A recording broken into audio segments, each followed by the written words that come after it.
Hello fellow pet lovers, how in the world are you? Today we're going to talk about being prepared. Prepared for disasters, dangers, and potential losses that our pets might suffer from natural occurrences or not so natural occurrences. We all worry about hurricanes in the south, tornadoes in the Midwest, and earthquakes and fires now in Southern California. But what happens if Fido or Fluffy pops out a screen and goes out the door or the window, or runs out past the mailman and disappears around the hedge? In the next few days, over the next week, we're going to cover what we can and can't do and should do, but how we can be prepared for crises such as these. So my goal is to keep your pet safe and to make you worry-free. Pet safe, worry-free. Good combination. So in this 5-day series, we're going to start first by looking at natural disasters. Second, by looking at lost or missing pets, pets that might escape. Thirdly, looking at episodes that might occur around the home. And then traveling with your pet, keeping your pet safe when you travel. And then, of course, we'll wrap it up and put it all together. So in the course of putting this together and trying to find some common denominators, that's the word I wanted, common denominators that we could implement easily and safely and quickly that might apply to any type of circumstance, is one of my primary goals, to make this complicated system of scariness and in the middle of panic simple and effective. So if we subdivide things into the lowest common denominator, one, an emergency is either going to be evacuate, get out of the house fast. If the fire department knocks on the front door and says you've got 10 minutes to get out of the house, could you do that? I'm not sure I would want a little more than 10 minutes, but I know people that have been told that by fires in the neighborhood, get out, you've got 10 minutes. Second class would be stay at home. Most Californians are experienced with earthquakes, and the majority of cases, unless the house turns into rubble and you're still alive, you're going to be staying at home and hunkered down. The third would be to go mobile and have to leave the house, and then some combination thereof. So if we look at these, I made a list and a kind of a grid, my Dr. B's disaster preparedness grid. And on the left-hand column are some of the potential disasters that came to mind, certainly not complete, but certainly ones that are in the news and can face us. Certainly we're not going to have a hurricane in Southern California, but if you're out traveling sometime in the future after COVID, if you're in Tallahassee or Corpus Christi, things could get windy. Blizzards in the winter, certainly not in Southern California, but the Midwest and East Coast, the North States, in Montana, you can see feet of snow in hours. Earthquake, we're all familiar with what might or might not happen with an earthquake. We'll talk about what common denominators that we can use to apply to get all of these in our repertoire of being safe and keeping our pets safe at the same time. Fire.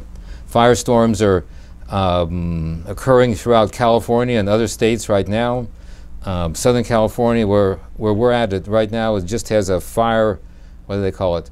Red flag alert. Red flag alert, that means there could be winds.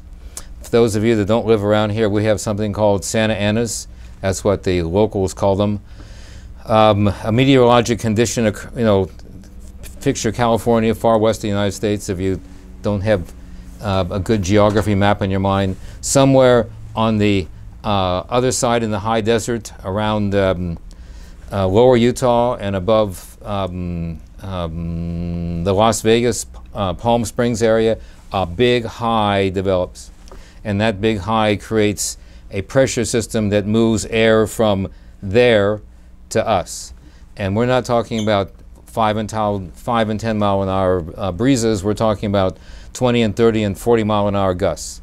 My little weather station at home on the roof recorded a 43 mile an hour peak wind 3 years ago when we had that one major problem. And now they're forecasting wind alert, fire alert currently. Tornadoes. Tornadoes are going to occur Midwest, but we have little twisters out here as well. So with global warming and things changing, what they were 10 years ago may absolutely not be what's going to be happening tonight or tomorrow or in the near future. Episodes like loose or missing. Kitty runs to the screen door in the middle of the night, can't find her in the morning. What are you going to do? And then we're actually going to look at emergencies like eating stuff and how to prevent that and be prepared for that around the house. So if we extrapolate these on what their lowest possible common denominator might be, I looked at them in two big areas: stuck at home and evacuate.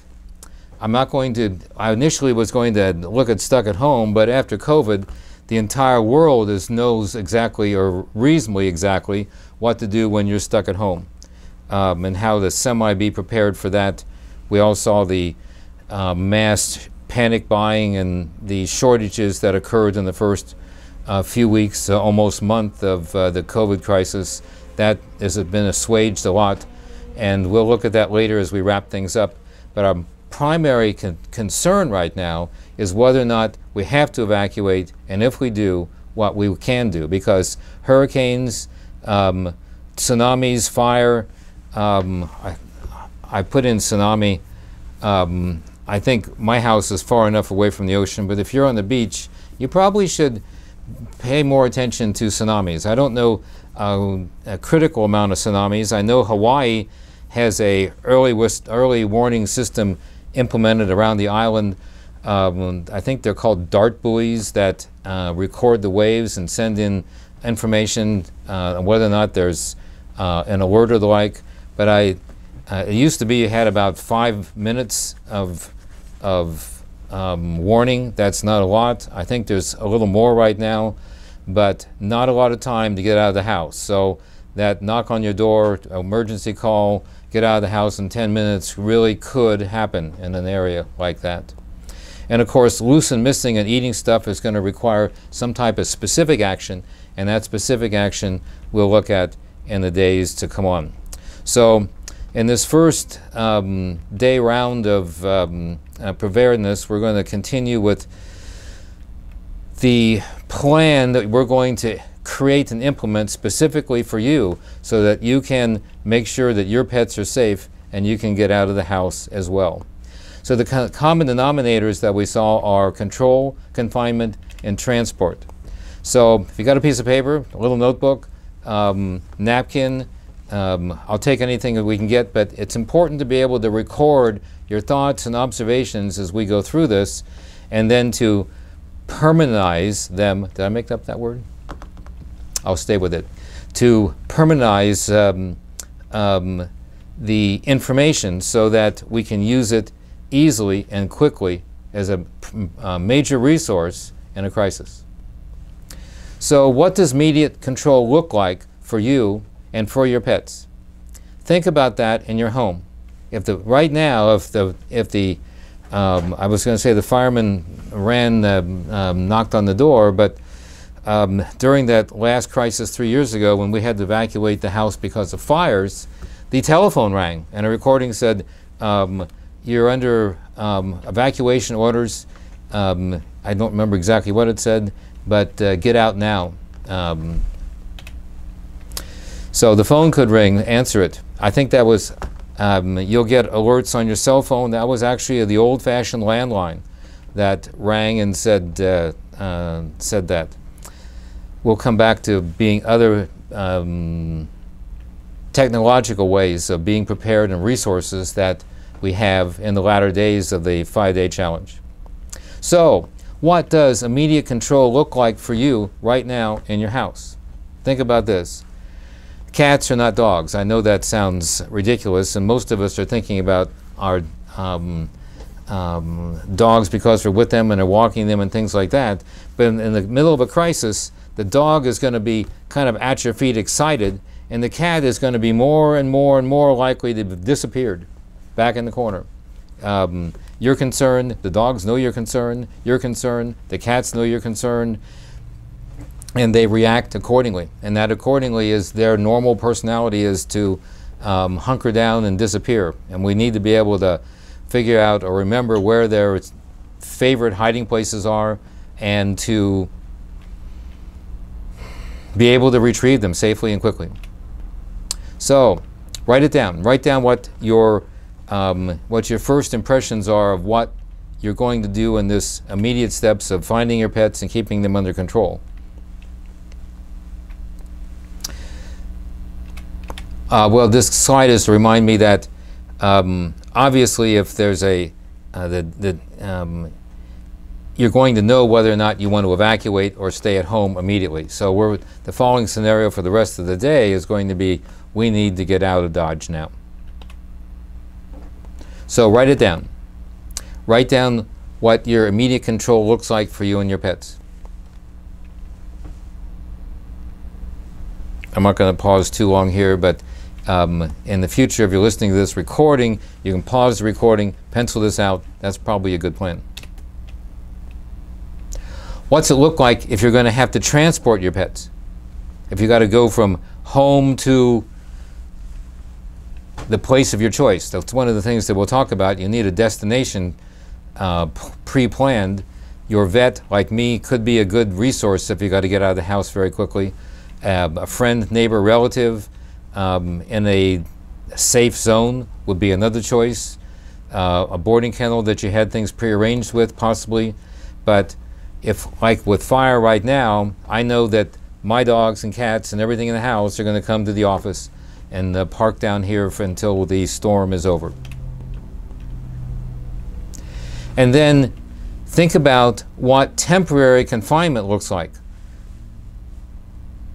Got to get out of the house. You've got the dogs and the cats on a leash. You've got them confined. How are you going to keep them temporarily confined so that you can get them into the car, into your transportation vehicle safely? Think about this. Let's say you've got, well, I will go down to that. Yeah, write that down. I interrupted myself. Got ahead of myself. I should maybe stick to my notes. Maybe not. So, for transport, what type of equipment do you need? What type of vehicles do you have? What type of assistance might you need to get them from the house into the car? That could change. Let's say everybody's able, willing, and able-bodied right now. What happens if family member A, the most able-bodied one, has a broken leg next week? They're not going to be able to help evacuate very much. They're going to be part of what your new evacuation plan is. So be prepared when things in the household change, health-wise, population-wise. You're relying on your 20-year-old son or daughter to help you evacuate the house. After COVID, they go back to school and they're not home. Think about that. What type of equipment do you need to safely secure everybody in the house? Carriers, crates, shopping bags. That's not necessarily a joke. We'll come back to that in a second. Most of us that haven't really thought through the I'm going to get out of Dodge right away crisis in a very cognitive, critical fashion think, well, we go out all the time with the dogs, no problem. Well, that's true. But how many times have you and every pet in the house been out of the house at the same time? If you got one dog and that's it, mommy, daddy, dog, pretty simple. What happens if you got 3 or 4 or 5 dogs and a cat or 2?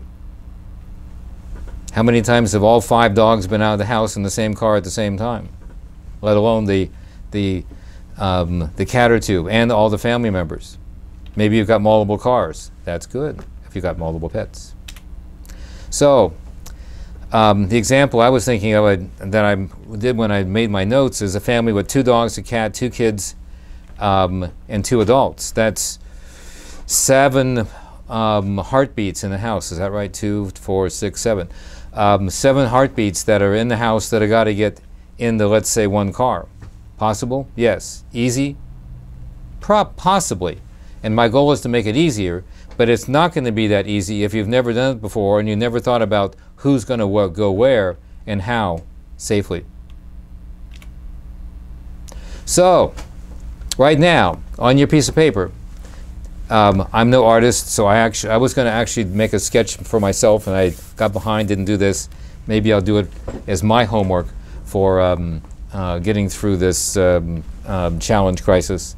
But sketch out a picture of your car, list all the heartbeats that you're going to put in the car, and pack them in there on your sketch right now, if you can. Use circles for your pets, use boxes for the people, and see how you're going to get them arranged. You'll probably discover that if everybody's loose, you got a problem. Because if you've got 2 dogs, what was my example? 2 dogs, 1 cat, 2 kids, and 4 adults, maybe the kids can be holding a dog, somebody can be holding the cat, but that gets pretty tenuous. Emotion is high, adrenaline is flowing, the smoke is filling your nose, and in the case that I remember 3 years ago, the cloud of smoke overhead was pretty scary, and the loading process was quick and easy because we had a vehicle that would sustain everybody that we were packing in, and we had loaded dogs before. But what happens if you hadn't? Loose cats and arms are not likely to stay there for long periods of time. It's pretty easy to pick up Fluffy and go from the sofa to your bed and back and forth, but certainly that transport process isn't. They're not Fluffy. The cats are not going to be happy in your lap for 3 hours. They're probably not going to be happy in your lap for 20 minutes. They're probably not going to be happy in your lap for more than 5 minutes. Excuse me, but too much wearing the mask too much, I'm afraid. So you need a carrier for the cat. Think about that. Everybody might have a carrier. Where is it? Can you find it easily? Can you find it quickly? I'll give you my feline carrier tip in a second, I promise, before we leave today, I hope. I was going to make a video of it. I'll have to do that. Maybe I'll do that for my homework. Okay, so you've got your rough diagram sketched out. You got every pet in the vehicle. That's your test. You need to get that sketched out and the like. I'd love to see your sketch. I'd love to see your little notes. If you could take a picture of your sketch and everything, that would be fantastic. I hope you got everybody in the car. I hope you got everybody in the car safely. Hope you got everybody in the car where every family member isn't completely clutching every dog and cat for the next 20 minutes as you try to drive out of town. I just thought of something got to put in my notes later on. The drive out of town may not be as simple as you thought. With that fire that we had back in a couple of 4 years, 3 years ago this October, got everybody loaded at that episode. It took about an hour. It took about an hour to get our flock of Bernese Mountain Dogs and everything else loaded. To my chagrin, I didn't have a plan for the finches. We had house finches then, and big flights off the bedroom. You're not going to be able to pick up those flights. Fortunately, I had small little transport cages that I could bring them back for the hospital or whatsoever. So we got them in and safely in and out into the carriers. They're temporary transport things and the like. It took an hour to get the vehicles loaded. We needed 2 vehicles to get everything out, as I recall. My house is exactly 1 mile from Chapman Avenue, the main thoroughfare out of the neighborhood that we live in. It took me exactly 1 hour and 5 minutes by my watch to get from my house to the main thoroughfare. Why? Gridlock in my small community. Everybody was in their car on the street waiting to get out. And the flow would have been extremely easy even if everybody was there trying to get out, except the main boulevard, Chapman Avenue, was solid cars, and there was a policeman. And the biggest threat of the danger of fire was east, and the string of traffic there was as far as you could see, and they were letting, I made this up but not much, 100 and some odd cars through for every 2 that they let through. Car go by, car go by, car go by, car by, 2 cars go out of Orange Park Boulevard, and then more cars go by. So we just kind of sat there. Fortunately, there was no immediate threat. Fortunately, we got out and everything was just fine, but it was pretty tense. So don't expect things to go as smoothly once you leave the house as you might think. So I really would love to see your action plans. So if you could ship them off to me, email them to me, take a photo, send the photo to me of your plans, I think that would be great. I promise I'll do one and share it with you with our on day 2 of the challenge. So in somewhat conclusion for the day, if you've planned to fail, you fail to plan. Did I get that right? If you fail to plan, you plan to fail. That's that old anachronism.